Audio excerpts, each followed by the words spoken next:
5-step PDF file, free of charge, no email, no name, no money, don't have to pay anything. This is my gift to you as a new YouTuber. And these are the 5 things that I have done to help me talk better on camera. Part 1 of just getting used to talking in a mirror to get prepared for talking on camera. So when you're talking in front of the mirror, you're not going to be recording anything. You can go over what information you're going to want to give in your video so as that you can give your information better when you do hit the record button, because there's nothing better than being familiar with what you're going to say and how you're going to say it and the order of which you're going to say something.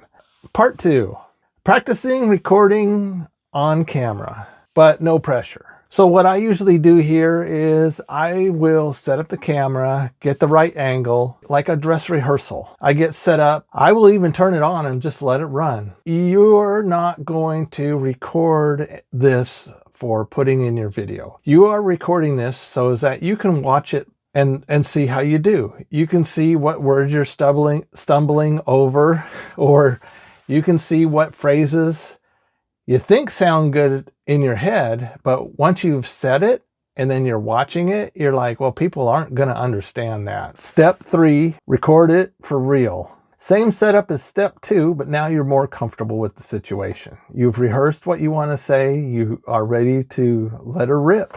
You want to be as natural as possible. You want to let this go. You want your video to record what you have to say. So you want to record what the best version of you is on recording this video. So number 4, I use Fil Mora software. I had a couple of different softwares before and they kept crashing, and they were free. I am not being paid for saying that I use Fil Mora editing software. Honestly, you don't need any of that stuff if you are going to upload your video, put it on YouTube. An editing software is totally optional. It's probably not going to matter. Matter of fact, it might even help you, because you know going into this, you're not going to be able to edit that out. That will just make you practice all that much more. Number 5, upload and let it ride. Okay?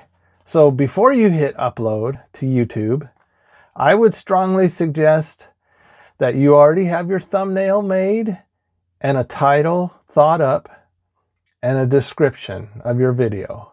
And if you want to have timestamps in it, have those made up so that you can just copy and paste that all right when you go to upload it, because you're going to hit upload. YouTube's going to be doing this swirly thing, and then all of a sudden it's going to say, you got a thumbnail for me? And then it's going to want a title and a description. It's going to ask you about end card. Is your video made for children or not? Video ever been on television before? And a couple of other things that are pretty easy. And you just go through the checklists. Once you upload your video, just let it be. It's a hard thing. So if you're thinking you need to check on your video, what you really need to do, you need to start making another video. If you have found this video helpful in any way, please hit the like, subscribe button. Make a comment on things you do. We'll talk to you later. Bye.